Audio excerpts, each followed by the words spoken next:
Karim Amer and Jehane Noujaim are the directing team behind The Great Hack, which looks at the data firm Cambridge Analytica and its tactics in harvesting data and targeting people through social media, and the use of this in elections such as the United Kingdom EU referendum and the 2016 US general election.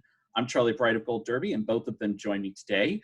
The first question I have to ask is, how insane was it to actually film this? Because it seemed like you were in certain locations at different locations at the same time, you know, capturing people's reaction to testimony in front of Parliament and Congress. I mean, how insane was this to film?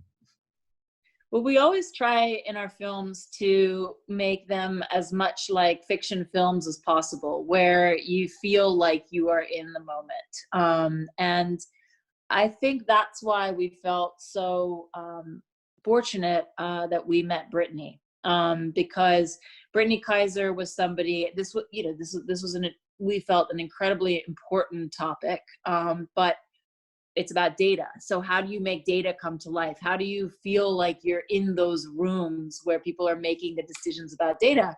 And when we met Brittany, we found somebody who had written the Trump contract. She was being investigated by Mueller when we met her. She was about to become public as a whistleblower. She had worked on the Obama campaign. She had been in all of these different rooms, and she was about to come out and really jump off of a cliff and come forward with her information about Cambridge Analytica. And so we very much wanted to follow that journey. And we wanted to be in the rooms with her. We wanted to be in rooms with David Carroll, who was suing Cambridge Analytica to get his data back because he had found this information that Cambridge Analytica had 5,000 data points on every US voter, which is incredibly important to think about as we come up onto another election. And then, of course, Carol Cadwalader, who had been at the forefront of reporting on this issue in the UK. So we were everywhere during this. And as you see in the film, I think it was also important to, you know, there was like the events of the film that we were trying to bring to life through these characters' journeys.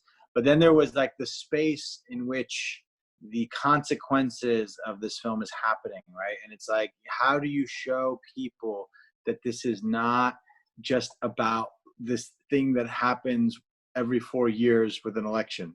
This is about our fundamental relationship with this technology that we thought could do no evil, right? Like, we kind of assumed for so long that here were these gifts from the gods of Silicon Valley, you know, that were just going to make our lives better. And they were going to and they were free for the most part.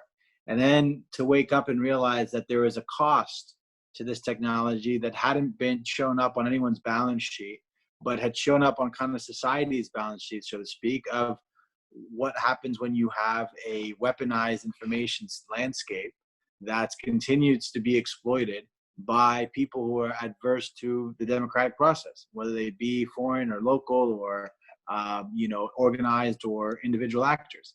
And that's what the Cambridge Analytica story really brought to life. It really allowed for us to see within one organization and one story, how, with rich characters, how this could happen and what the aftermath of it meant.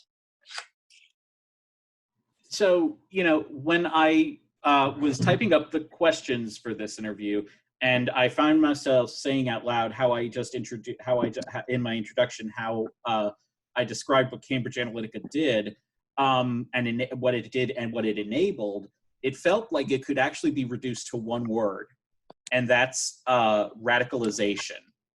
Do you view that as a fair characterization of what Cambridge enabled, because they were identifying people who were susceptible to this information, putting it out there, and getting them, and maybe maybe some of them just cast a vote, but some of them might go even further and delve down, you know, a rabbit hole of conspiracy theories and, you know, things that and could eventually do harm. Do you think that's a fair characterization of what they enabled?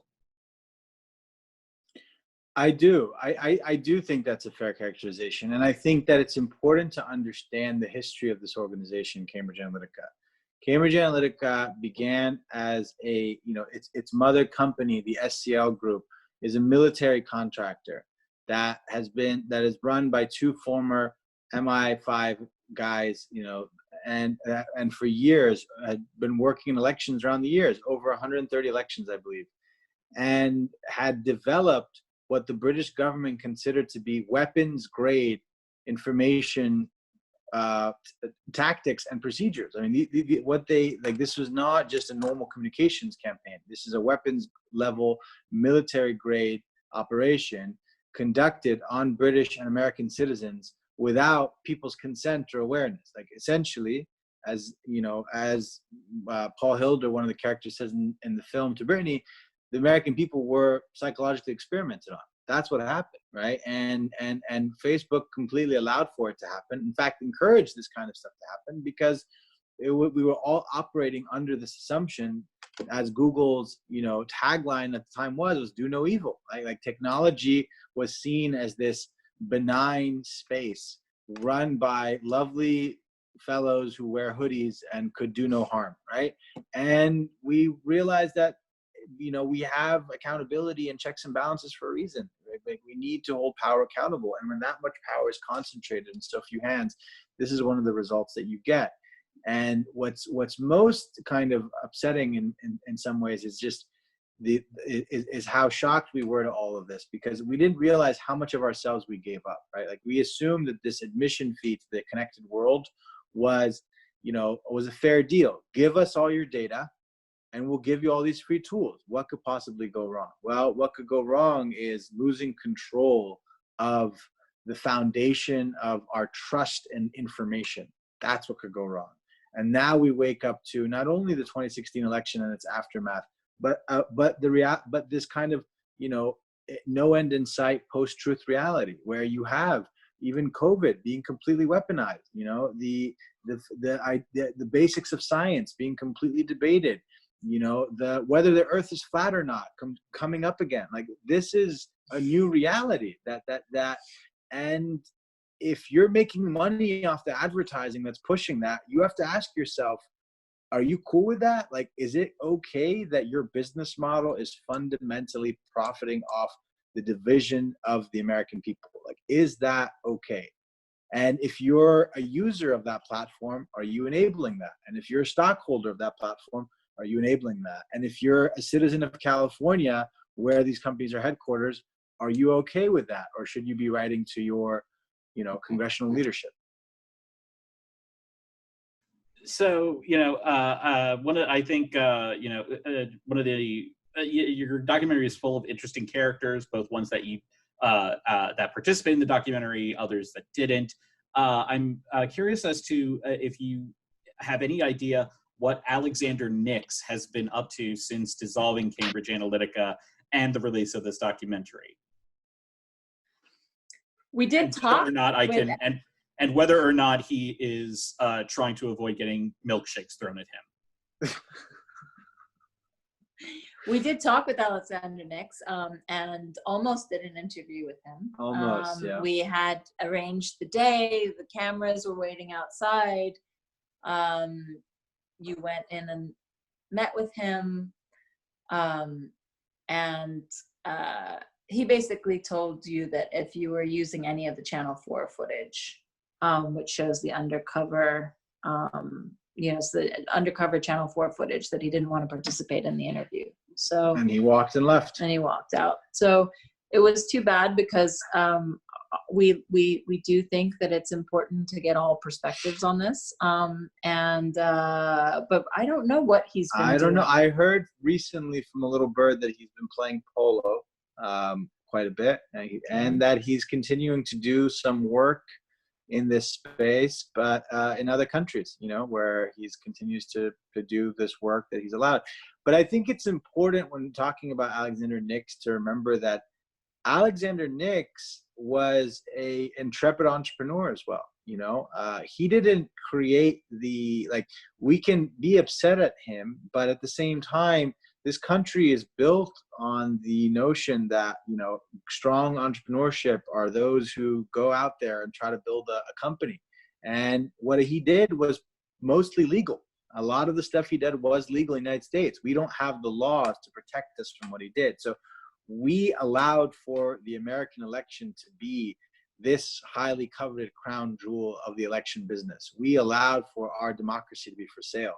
This is the consequence of what happens. And when you start to have the whole world starting to play in our democracy, but we facilitated that. It happened on our watch, and we as citizens have to take some accountability for that, because when everything is for sale, including people's minds and news feeds, this is what you end up with: a completely unregulated, unsafe information space where you can literally right now buy the eyeballs of people who feel a certain way, who live in a certain district, who have certain sentiments about race, about religion, about sexuality, and stoke fires about those issues, if you want to, on a customized level, down to the individual. Remember, Cambridge had up to 5,000 data points on each person in America, and that was 4 years ago. Imagine how many data points are out there now on the existing companies that are operating. So many of Cambridge Analytica as a company is gone, but it's important to remember that so many of the operatives and engineers and people who work there are working on the election currently.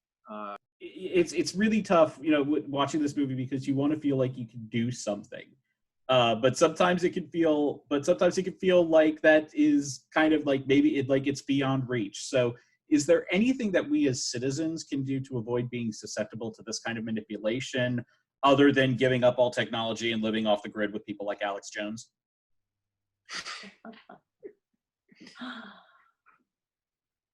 Well, I think that, we're not anti-technology, we aren't. Like when Jehane was arrested in Egypt during the making of our film, The Square, about the Arab Spring. The technology, Twitter saved me. Exactly. Because basically somebody tweeted out about my arrest and my picture, and took a few hours, but 6 hours later, somebody spotted me at a prison. And in Egypt, when you get arrested, they try to disappear you. So it really did save me. And Facebook was seen as an incredible tool of the revolution, because it was had this ability to gather people. But then we saw the pendulum swing very far in the other direction quite quickly when the military started to have its own Facebook page, and when people started to be watched for how many followers they had on Facebook, how many friends they had on Facebook, and what they were posting. And across the Middle East, there's a lot of spying on people that's happening through social media. And we found this story fascinating because we woke up to that, and we saw that happen in Egypt quite quickly. And then we found that with the Brexit campaign happening, and then our 2016 election, it was happening in the US. And we found it fascinating that that Carol Cadwalader was talking about how Cambridge Analytica had used all of these third world countries as kind of experimentation places, and then used all of those experiments then in the US election and on Brexit. And I think the other thing, with technology, I think where we get to with the story as it relates to technology is and what we can do. It's like question. We need technology to expand our capacity as humans, and to break the ceiling of limitations, and allow us to have excess capacity and all these amazing services. But it shouldn't be coming at the cost of all ethics, right? And that's the devil's bargain that we shouldn't be allowed. And it's a false choice. It's a false choice to, just like it's a false choice to think that we have to be offline.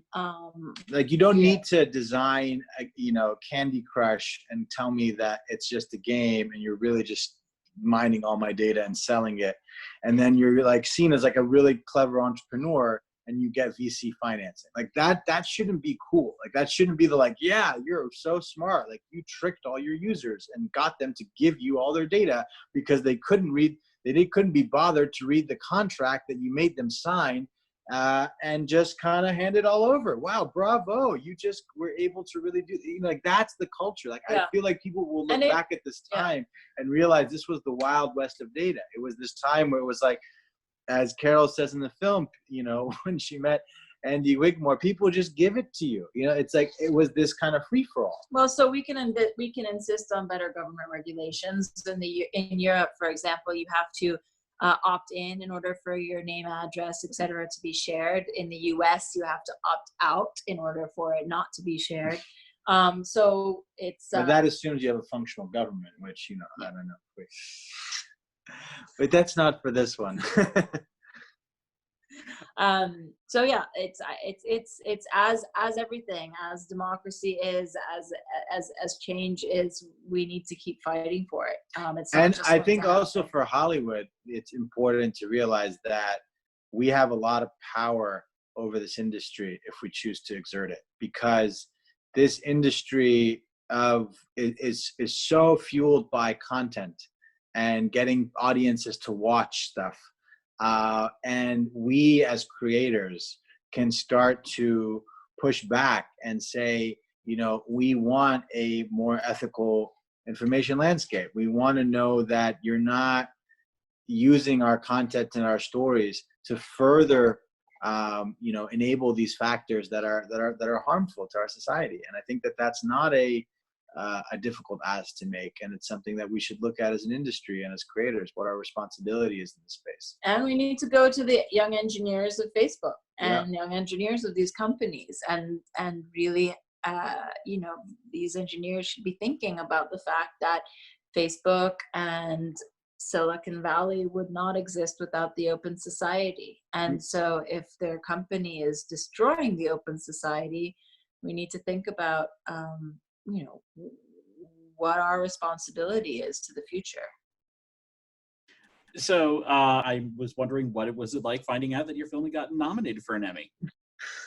Very exciting. Very and exciting. It's exciting when you make something that you care deeply about and you watch it evolve. At the beginning, that when we started making it, nobody knew what Cambridge Analytica was, talking about how our data was being shared. It wasn't there wasn't a lot of knowledge about it. And now we feel like we have been part of, a small part of people being more educated on what is happening to their data. And it's been, over 4 years in the making. So it's really a long journey to get here. And it took many twists and turns in making it, and required a lot of complicated access about a little known kind of aspect of our relationship with technology. And to see now that the characters in the film and a lot of the groundswell have given birth to things like the campaign of Stop Hate for Profit, which has caught on in such a big way, and a new accountability board towards Facebook, and so much collective action that's finally happening. I think it's pretty cool to see that a film can actually get out there and cause a shift in the way that some people view their relationship with these technologies that beforehand were kind of going on in a just out of sight, out of mind way. So for us, the Emmy nomination is we're deeply honored and very grateful to our peers, because for us it's really it means that people feel like this is an important issue, and we can't think of a more important issue, especially as we lead up to another election. Because I think the thing that's important to remember is that if you care about civil rights, or racial equality, or income inequality, or the environment, or sexual equality, you can't fight for any of those issues as long as we have a completely polluted information landscape. Like this is like a fundamental ground level problem. It's just, it breaks our ability to function as society. And so none of the issues we care about get fixed. Like all of our the intersection meets at the information space, and that space is broken, and it's broken because of Facebook right now, and it can be fixed, but it's about whether we have the will to do it. And we hope that people watching this and watching the film can continue to show up for that, because the stakes are too high. And right now, as we enter into an election, we need to make sure that the sanctity of the election process is protected, that our votes count, and that our votes are going to be protected, because as we're seeing, even that is now being weaponized. And so it is important that, you know, the film is a small part in reminding people of the importance of our vote and how to protect it. Thank you guys so much for joining us. We wish you all the best at the upcoming Emmys. And to all of our viewers, please like this video, subscribe to our channel to get our latest content, and be sure to go to goldderby.com and use the Gold Derby app to make your predictions and see if you can outsmart the top prognosticators in Hollywood. Thanks so much, guys. Thank you.